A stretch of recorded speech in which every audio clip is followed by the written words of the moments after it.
All right. Hi, everyone, and welcome to this week's Kubernetes community meeting. Hope you're all having a lovely Thursday. My name is Jonas Roslin, and I'll be your host for today. Before we start, we do have a code of conduct for these meetings, and the meeting itself is recorded and streamed live, so make sure you don't say or do anything that you don't want permanently recorded. One quick note about the notes doc that we have. If you're in the Google Doc with the community meeting notes and you're not taking notes right now, please close it because we're having some issues with Google Docs being slow for us with a ton of people in there. Today, we have 3 SIGs presenting. We got Contrabacks, we got AWS, and we got scheduling. But first off, we have a demo by Lucas Oles from Erantis, and he will show us how to run Kubernetes in Kubernetes. Lucas, are you ready to go? I am. Awesome. So can I share the screen? Yes, please. Okay. So hello everyone. Can you see my screen? All good. Yes. So in the document, which you are not allowed to open now, there is a link to the slides. So you can check it later. For now, I will just show you it. So what's Kubernetes in Kubernetes? No, it's what it says.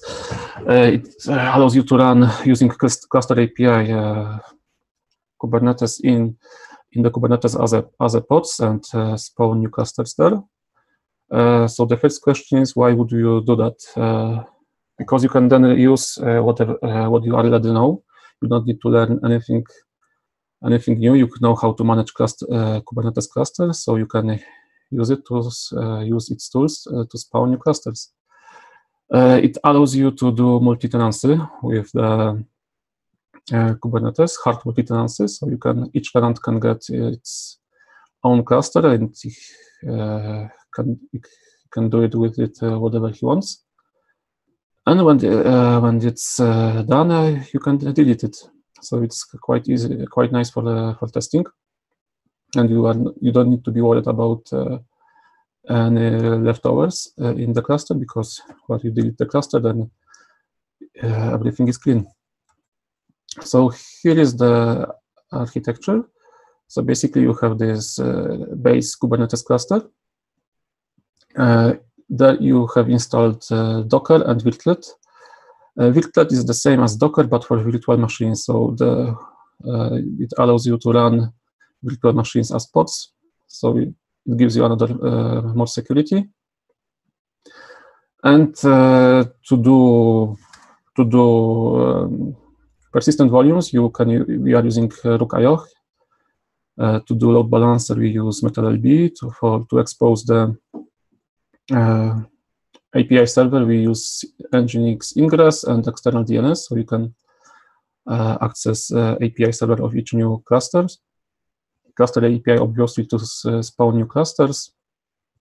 Cert Manager, which is not yet implemented, will give you secure access, and Virtlet to run it as a virtual machines.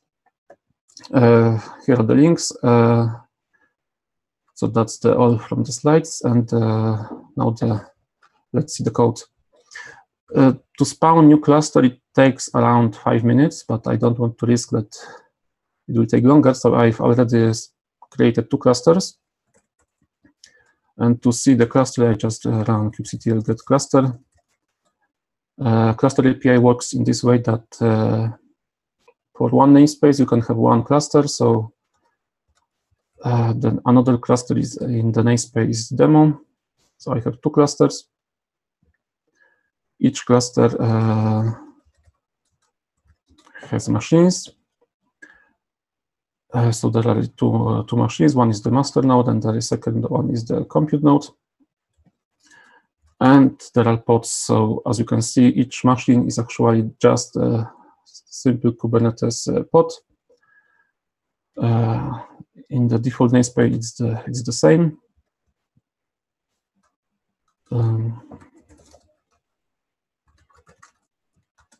So as you can see, the pod is just standard. It's big annotation. It's just standard Kubernetes pod. I'm using annotations to And because it's a virtual machine, I'm using cloud init user data to pass the instruction to the virtual machine how to spawn the new cluster. So it installs Docker, Couplet, kubectl, and just uses kubeadm to init the cluster and then to join the cluster. So nothing special here. So normal, just standard Kubernetes pods. To access the new cluster, there are two ways. I can use virtctl command to SSH to the virtual machine. Now I'm in the master node where the API server is running.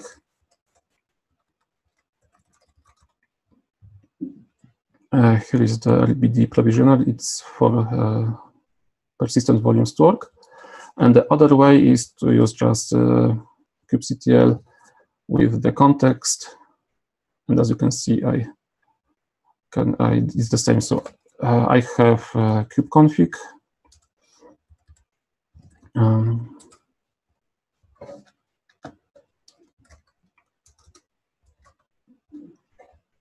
Where I already added the clusters. So there is, as you can see, you can just use custom DNS name for each cluster. Here I'm using the insecure port, but also I can use secure port. There is a secret for each. When the new cluster is spawned, we have the daemon which creates the secret in the base cluster, and you can extract from this secret the kubeconfig for the new cluster. Well, it's still work in progress, so the IP is from the inside the cluster, so this will not work, but the keys are here. So in the cluster, I have demo Sage script, which basically creates the example application with MySQL and WordPress. I'm using this one because it creates persistent volume claims and using load balancer. So as you can see, let's just list the. So I'm listing deployment, services, claims, and persistent volumes.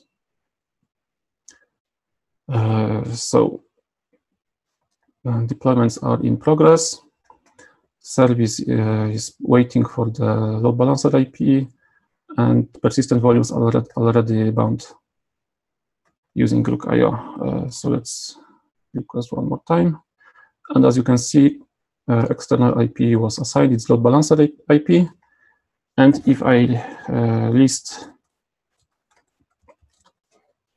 services on the base cluster, there is also service for this.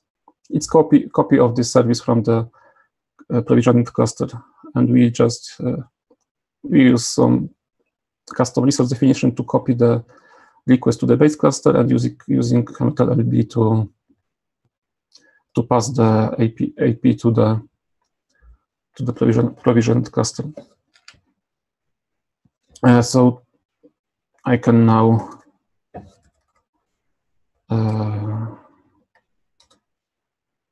call the IP, and as you can see, I've got the HTML from the WordPress. And that's actually all, and I fit in the time. So that was quick presentation. And one note: this is the only research project. It's not recommended to be used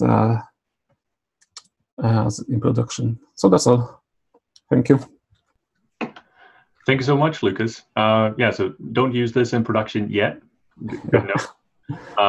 Lucas, you also had a few links in your presentation. If you want to add those to the chat there, that'd be great. Does anyone have any questions for Lucas?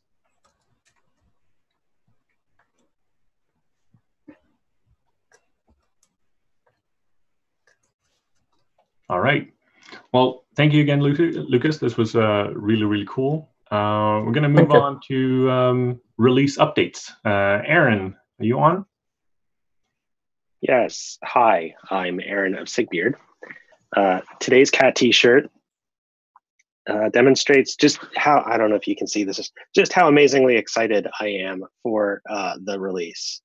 Why am I so excited? Well, burn down is coming next week. Burn down, as some of you may be familiar with, is the period during which we have more meetings, because that's how we improve productivity.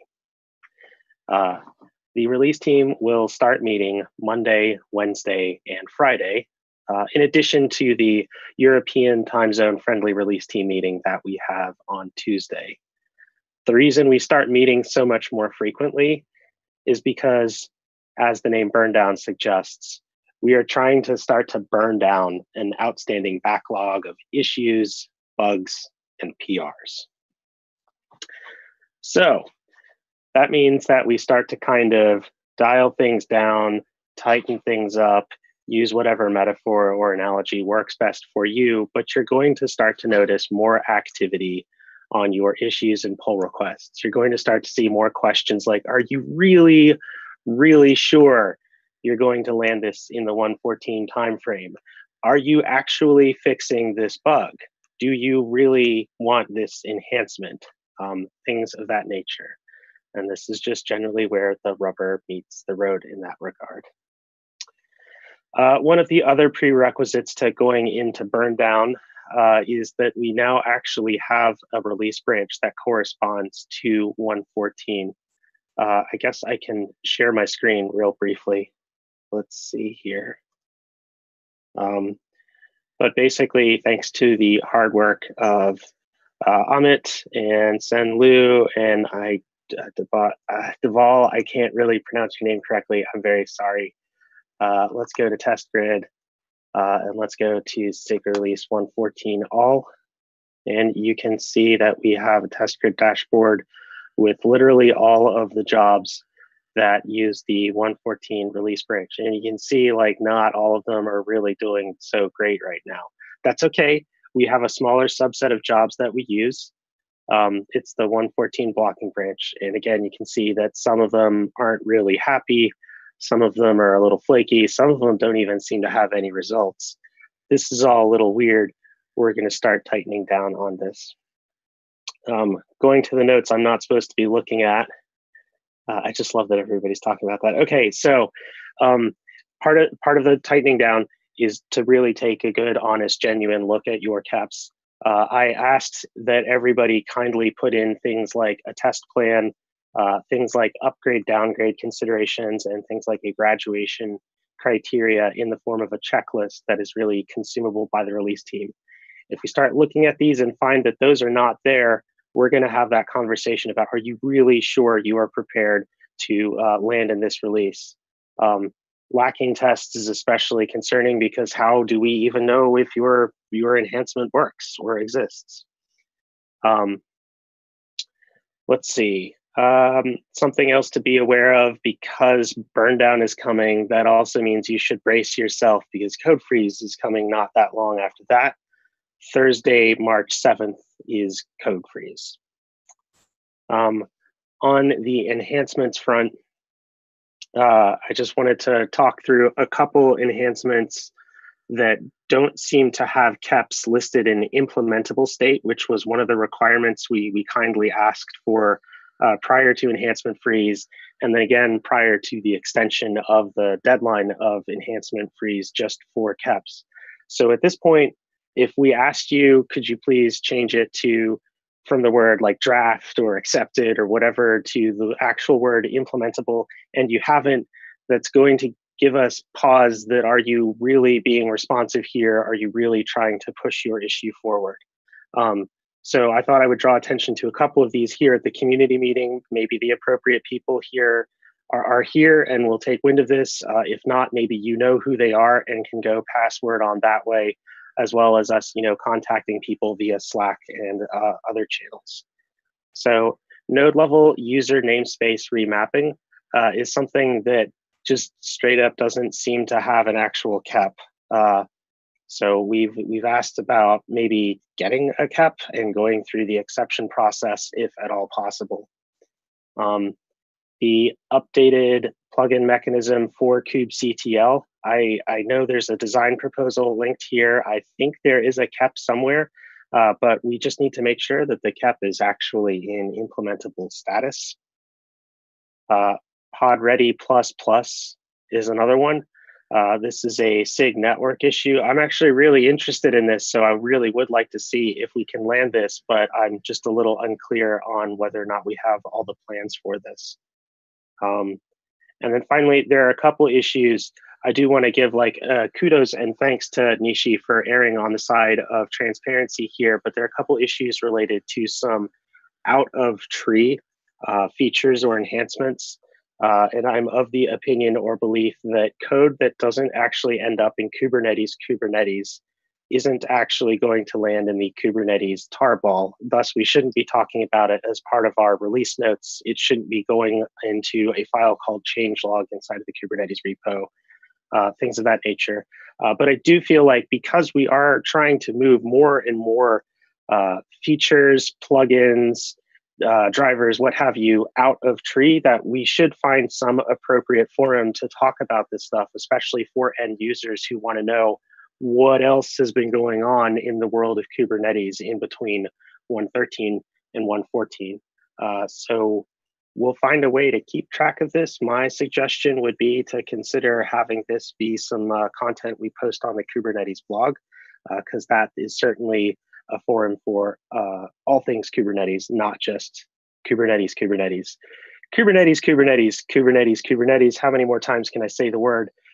Finally, the Couplet resource metrics endpoint tracking issue and the persistent volume taint and toleration issues both went through the exception process, but I have yet to actually see their KEPs land as implementable. So if you are somebody involved with these features or you know anybody with these features, please reach out or expect more noise from us or expect to not land in the Kubernetes release. I'd like to introduce you to my favorite mascot, the Nope Cat. He unfortunately already noped out on saying nope. I was supposed to be able to press his paw and have him say nope, but expect to see a little bit more of this guy. This is how we burn down. I think that's pretty much all that I have to talk about. You saw the CI signal. You've seen people ask you to kind of pick up the pace. And any questions for me and my many cats? Okay, just one more, since I was sharing my screen. I wasn't sure if Nope Cat made an appearance. There you go. There's your Nope Cat. Okay, all done now. Awesome. Thank you so much, Aaron. We're going to head over to contributor tip of the week, and we got Catherine Barry, who wanted to do a quick demo. Okay. Are you ready? Great. I'm going to push this button, and hopefully things will work. Awesome. Great. Okay, so hi, I'm Catherine, as part of Cig Testing. So this is Kubernetes, which you may be familiar with if you have ever clicked on a details link from GitHub.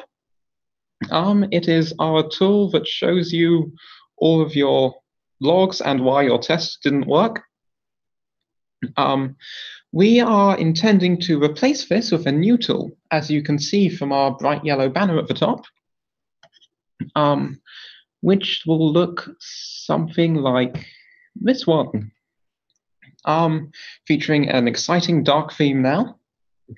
Yeah. It's also, I think, generally easier to look around. It has all the same details. Like we have this giant table we had condensed into one sentence, which tells you the parts you actually cared about.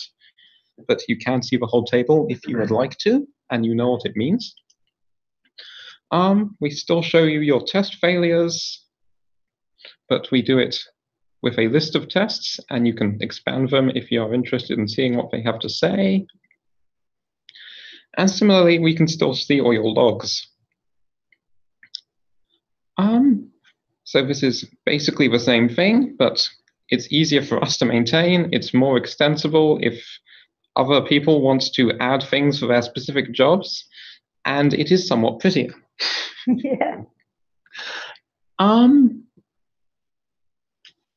I just things are flashing at me. Don't worry, it's just Yeah, lots I of don't yays think- in chat. I don't think I have a lot more to say here, but if you have further opinions on this, please send them to Cig Testing on Slack. Otherwise, we hope to make this the default by Monday. I should mention that the Kubernetes PR dashboard, which is this lovely thing, is not going anywhere and will still be the Kubernetes PR dashboard.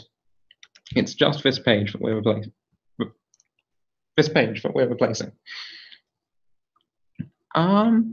Yep, that was all I had to say.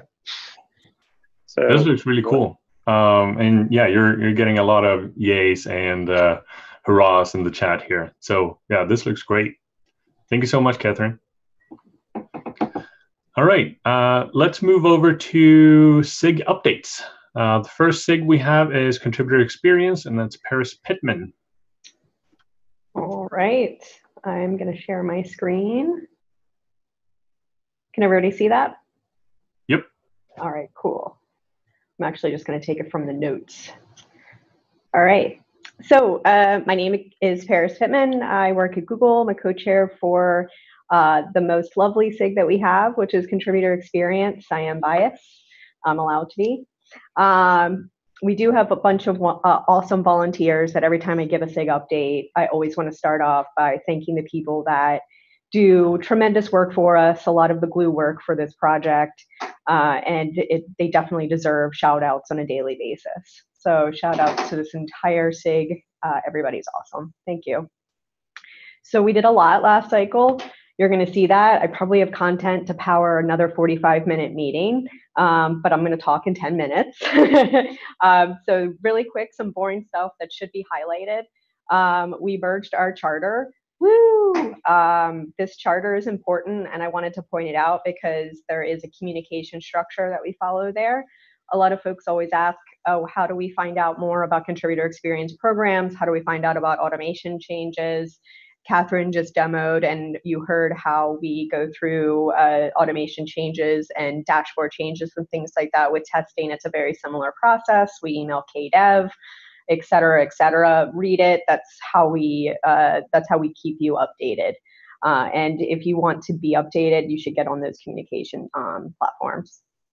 Nikita is a new tech lead for us.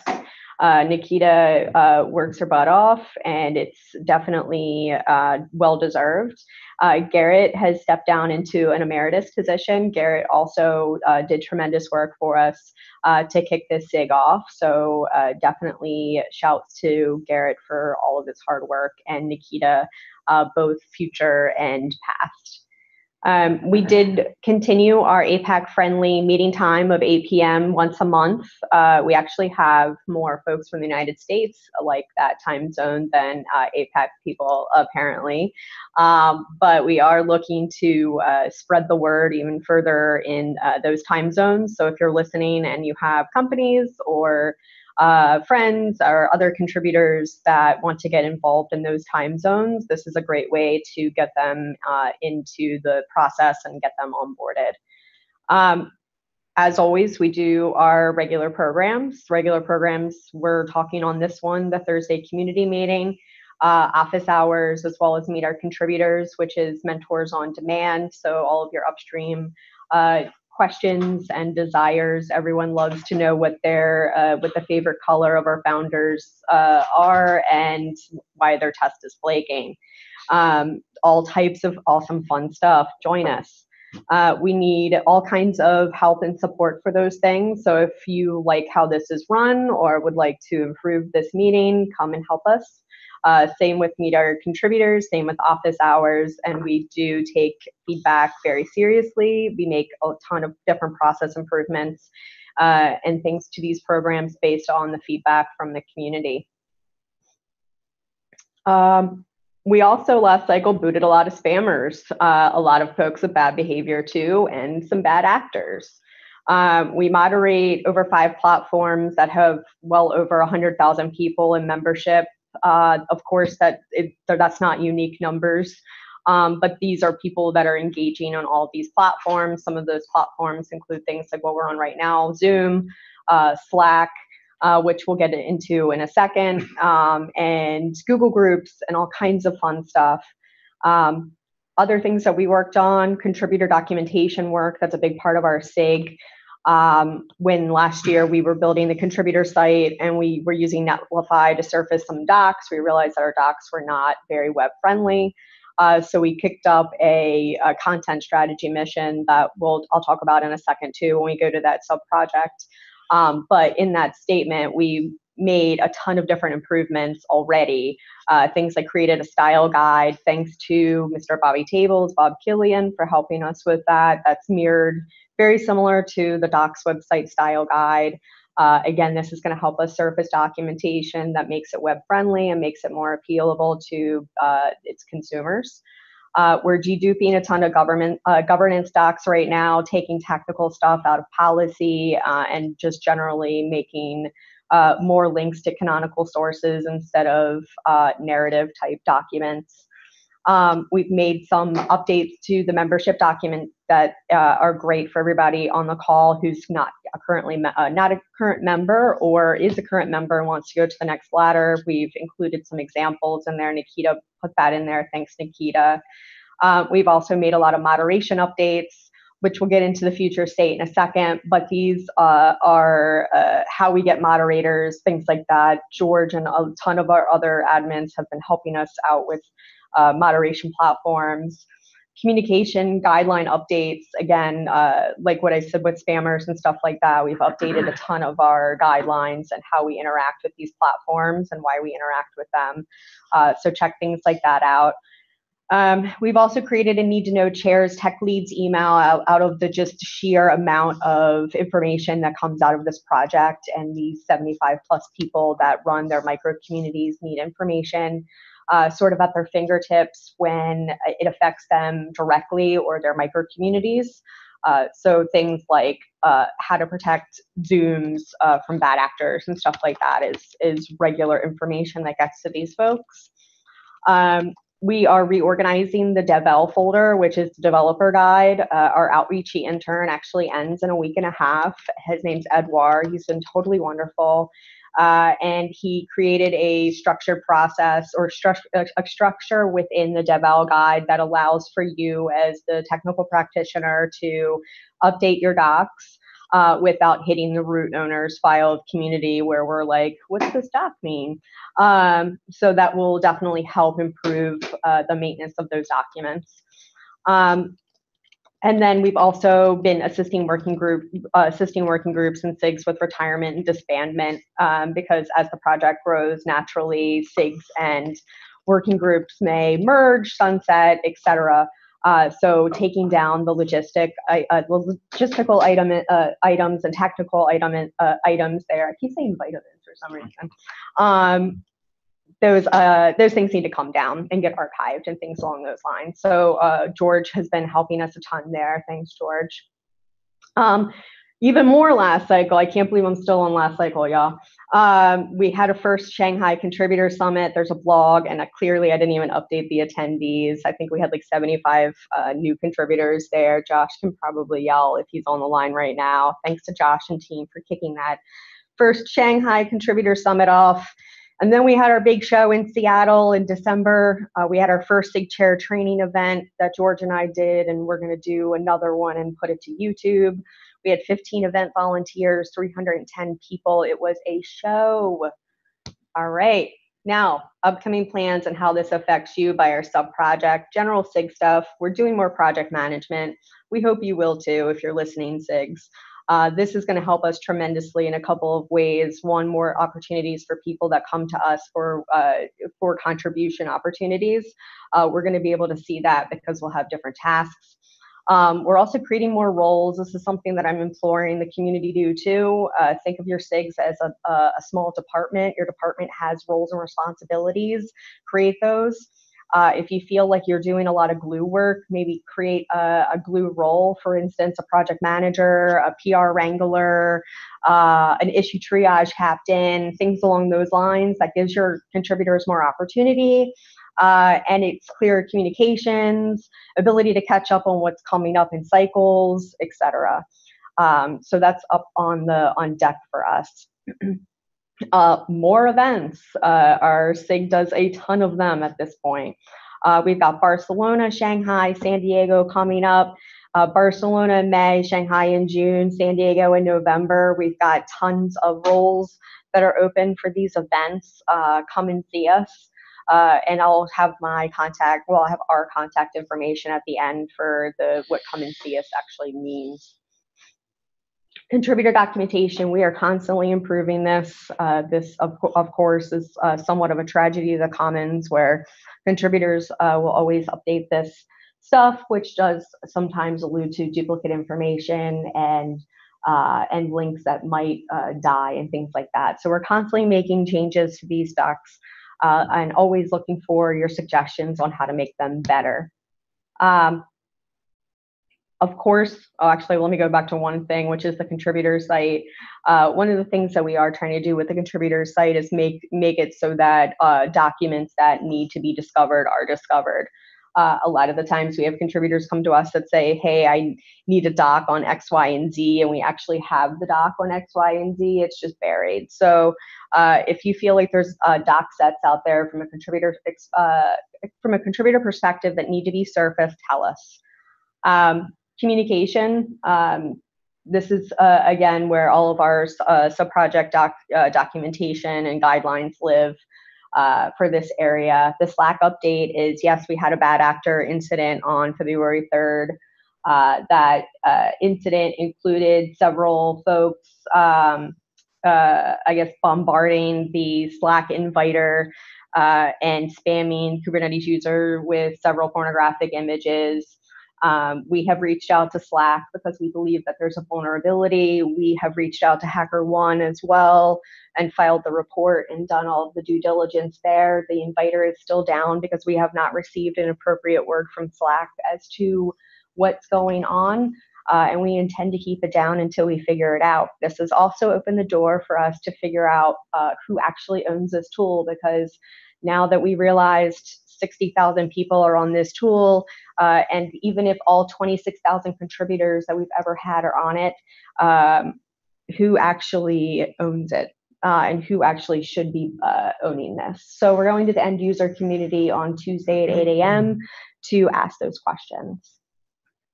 And I know I'm like burning through time here, y'all. We do so much. Automation stuff, Kubernetes/org has a lot of issue templates now. Check that out. All your needs, one-stop shop.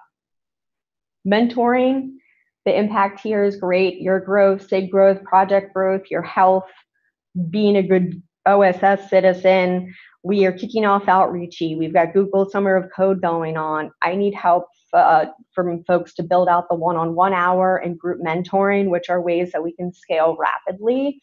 So please reach out to me if these things are near and dear to your heart, because I definitely need some program management help with these. Before I go on to another offer, if your Cig out there is listening and you want a mentoring/succession plan, I will, and our Cig will tailor one for you. Please reach out to us. So how can you contribute? Help us build out our Cig with the roles that we've got listed in the issue that's linked there. Marketing folks, all types of folks are needed, not just code. Be a moderator for us. This is a thankless position, and these folks are behind many spammers not getting through. How about that? Be a mentor. And yes, you, the one with 3 months of experience, you can definitely mentor someone who has 0 experience. Please spread our communications far and wide to your contributor communities. And that's it for us. Sorry, that took forever. We've got a lot. Awesome. Thank you, Paris. Yeah. Any questions for Paris?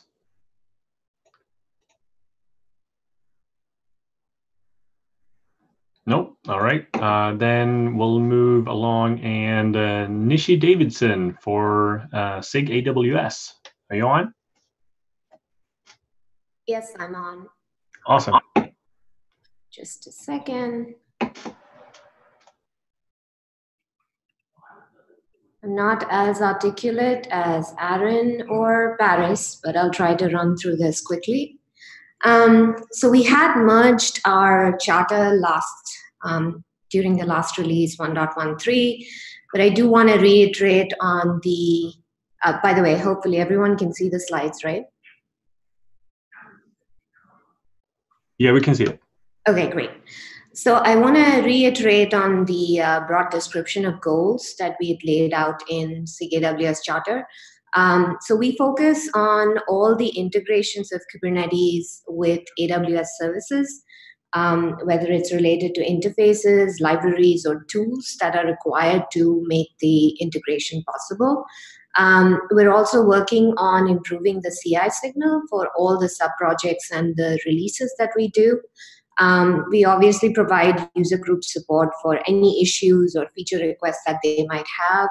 And then we also try to cover documentation along with it. A lot of improvement needs to be done on documentation, but that's a work in progress.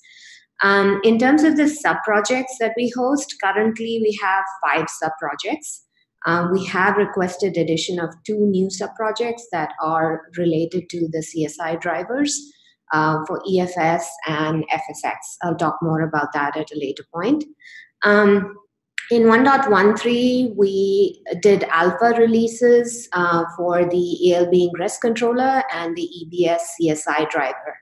I think Aaron mentioned that many of the Cig AWS projects, just because of the nature of what we do, are out-of-tree features.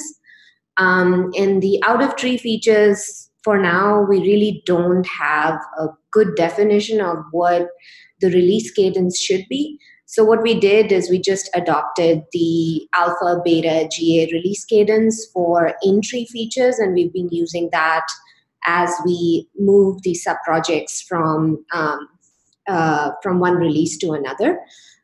So last 1.13, we did the alpha releases for these 2 projects, and now, and also for cloud provider AWS, which is the out-of-tree cloud provider. And now we're moving these 2 specific projects into a beta release. Feedback from KubeCon Seattle. So we did get very good feedback on the demos that we did for the KubeCon update. It was useful for users to actually see how the sub-projects work and what having an alpha actually means. We also got feedback on on providing a platform where people can collaborate and contribute, and they can actually be involved in the issues more actively. So we have created a way of tagging issues and assigning those issues to new contributors. That's still work in progress, but we're trying to make some progress there and improve it. So going into the details of the sub-project, the first one is the AWS Ingress Controller. As I mentioned, we're going to do a beta release for this in 1.14. Obviously, with Cig release, it seems like we wouldn't add the release notes in the in-tree Kubernetes release section, but we have updated the CI signal for the Ingress Controller. By that, what I mean is initially we had only lint and unit testing, and right now we have end-to-end testing for the ALB Ingress Controller. In fact, it's there for many of the sub-projects that we have in Cig AWS. And the reason we are trying to follow that behavior or discipline is because our users want to know which version we have tested the sub-project with, and they also want to know that the code is stable and that they can use the same code with their production environments. Additionally, we have added some features and fixed some bugs for this release cycle. So there's support for multiple certificates, auto discovery of certificates from Amazon Certificate Manager is possible. There were some bugs that got fixed for security group detach and memory leak. And we've improved the documentation for the Ingress Controller. Also, we are updating the KEPs for Cig AWS. Again, this is something that the in-tree release cadence follows, and we're just adopting it to have better discipline. In terms of what's planned later, a lot of our customers or user groups are asking for one ALB that can be used across ingresses that get created in different namespaces. We can provide support for that probably in the next release when we plan to go for GA. The code is already there, but we need to add some more testing for it. Also, we are considering proposing the controller as an out-of-tree feature, but that's still kind of in discussion, and we don't know what that would mean.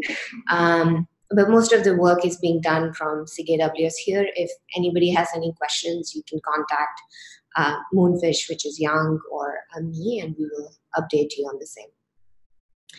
The second project, which is going beta, is the Ebs Csi Driver. Again, we added CI signal for E2E tests in test grid.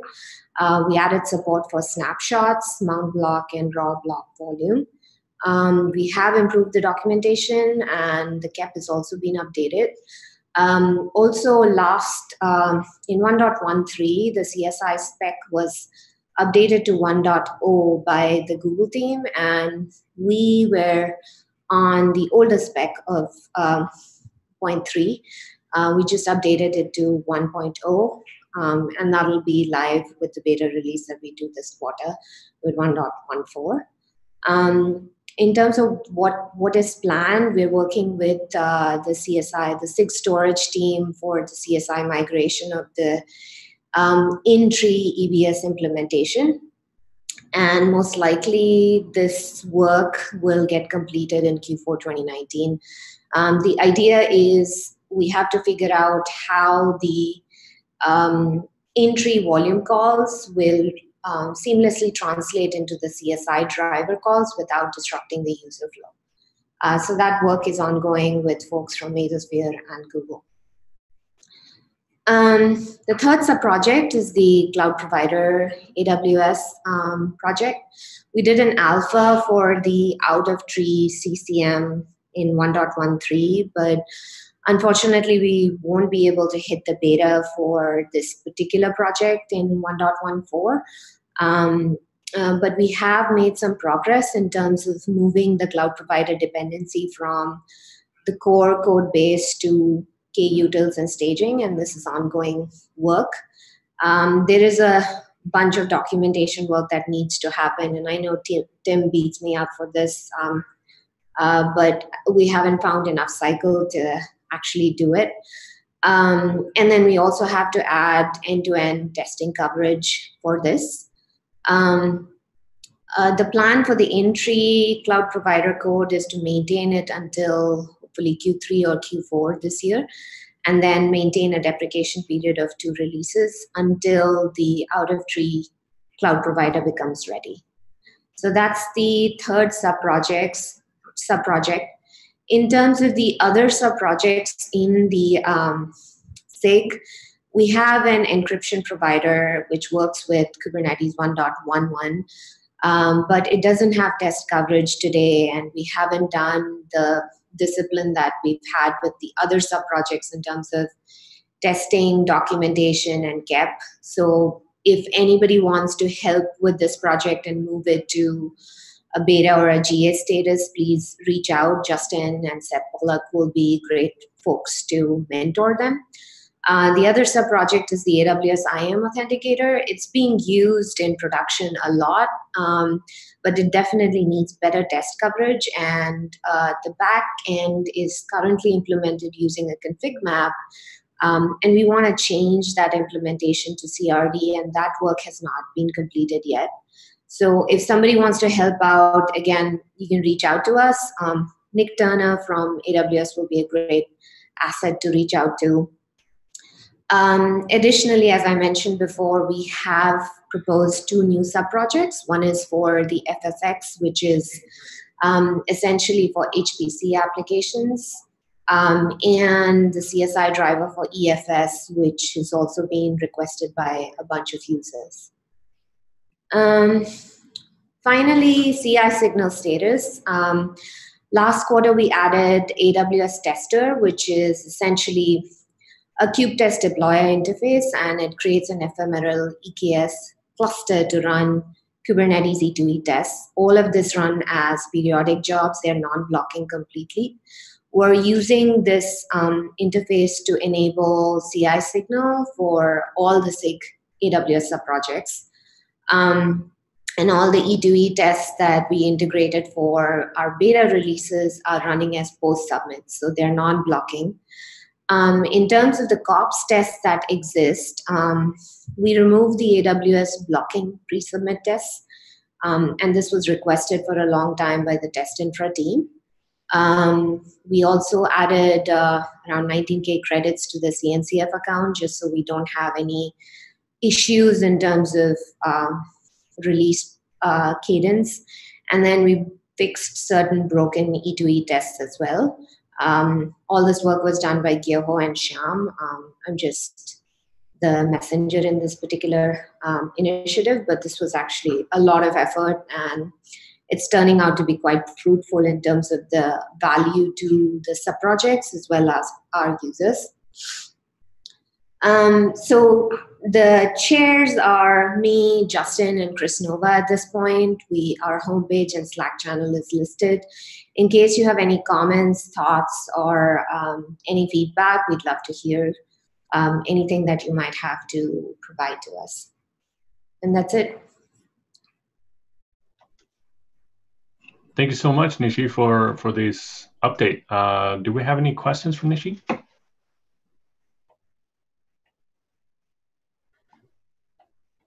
All right, thank you again. Up next, we have Cig scheduling. Bobby Salamat, are you on?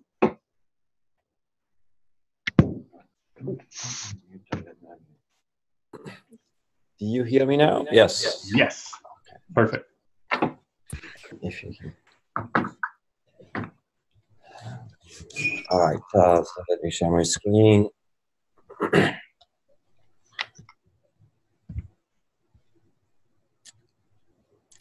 Ooh, pretty slides.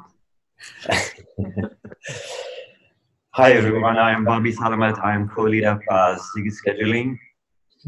Oh, hold on. We got some echo here from co-host. I'm going to give an update on Cig scheduling, what the features that we're working on, and what is planned for the future.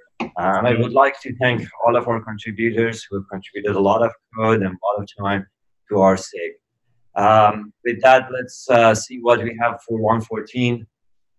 There have been a bunch of improvements for performance. We've made a lot of algorithmic optimizations that has resulted into about like 3x performance improvement. So the scheduler is now capable of scheduling about 100 pods per second in 5,000 node clusters, which is a very large improvement compared to what we had a few months ago, which was like 35 pods per second. So this is hopefully good news for those who run larger clusters or who see like huge spikes of pod creation in their clusters and want to schedule all those pods as quickly as possible. We are moving pod priority and preemption to stable version in 1.14. This was a feature introduced in 1.8 as an alpha feature, and then later moved to beta in 1.11. Pod priority and preemption allows a user to specify priority for their pods. And once higher priority pods need to be scheduled and there is not enough resources in the cluster, then the preemption logic kicks in and removes some of the lower priority pods from the cluster to make room for the higher priority pods. So basically, it provides a guaranteed scheduling for higher priority pods. We already use preemption, priority and preemption in some of our critical components, including some of our daemons, to ensure that they always schedule when there is not enough resources in the cluster. We have done a few improvements to improve fairness of the scheduler and also its stability. So in the past, we had seen situations where a higher priority pod could block the head of scheduling in clusters which have a lot of churn. Essentially, what the scheduler does is that it retries pods that are unschedulable when there is an event in the cluster that could potentially make these pods schedulable. For example, when another pod terminates in a cluster, it could potentially make some of our unschedulable pods schedulable. So in these cases, imagine that there is, for example, a lot of pods getting terminated in a large cluster, and there are some unschedulable pods which have higher priority. In these cases, the scheduler will keep retrying scheduling some of these higher priority pods, and those could block head of scheduling essentially and depriving some of our lower priority pods from getting scheduled. We now have a backup mechanism to address this problem. We also have more efficient processing of node status updates in the scheduler. This improves efficiency of the scheduling. We have added timers to basically timestamps to make sure that pods which are recently scheduled, pods with the same priority, which are recently scheduled, are scheduled after we have visited other pods that are not scheduled recently. And some of these to improve fairness of the scheduler. We have also focused on improving stability and reliability of the scheduler. We have fixed several race conditions, and we have improved interactions with the autoscaler. So these are what we've prepared for 1.14. With respect to other plans that we have for the future, we are refining and implementing the scheduling framework. If you're not familiar with this effort, the scheduling framework is a new design for the scheduler, which essentially makes the scheduler a framework and makes it much more pluggable and extendable and customizable. So pretty much all the features of the scheduler become plugins for this framework. The framework provides basic functionality such as having a cache and running some filter functions for filtering out nodes that are not appropriate for scheduling a pod, and providing some scoring functions, but it doesn't go anything beyond that. All these filter functions, all these scoring functions, all the other features of the scheduler become framework for this, become plugins for this framework.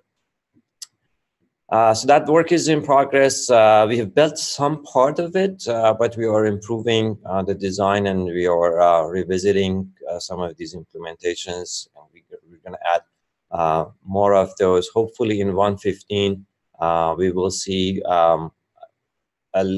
maybe an early version of the framework. Another feature that we're working on is co-scheduling or gang scheduling. This is a feature important for many folks who do data processing or AI workloads.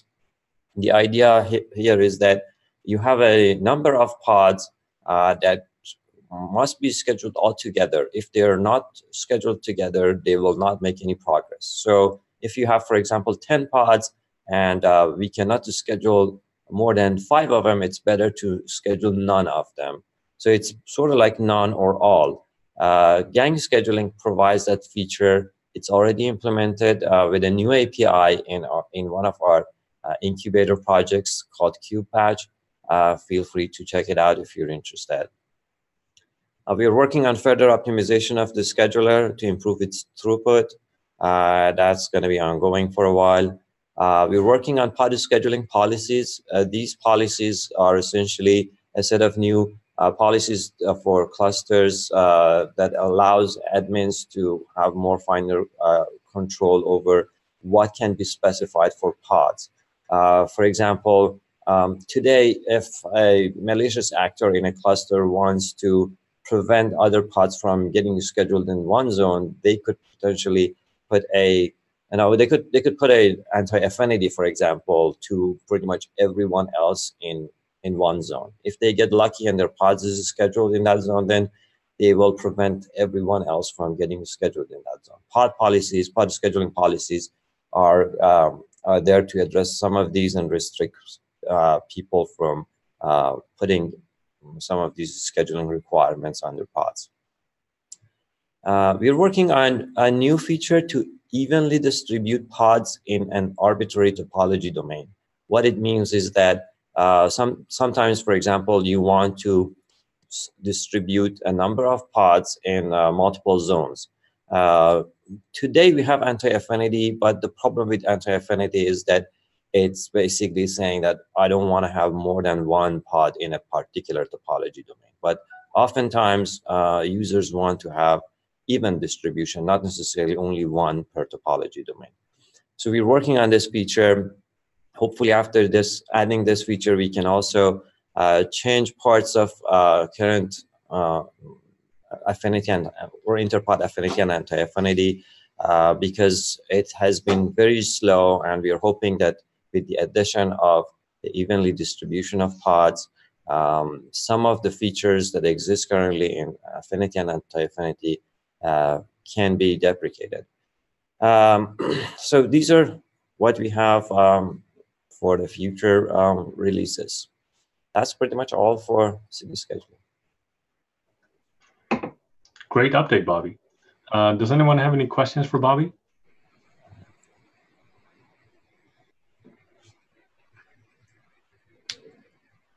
All right.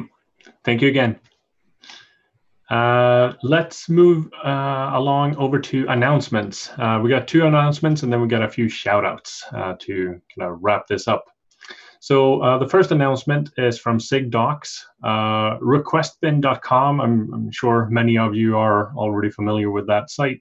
Requestbin.com has recently launched an updated hosted version of the tool with new features, including private bins with Google and GitHub authentication, ability to pause the event stream, and an improved UI. Thousands of developers are using the new version today, and it's ready for public distribution. So if you're familiar with Requestbin or have never used it and want to try it out, they now have a new and more feature-rich UI and experience for you. So yeah, check it out. We also have another announcement here. Aaron Kriegenberger added in the GitHub groups Kubernetes maintainers and Kubernetes release managers are losing direct write access to Kubernetes enhancements.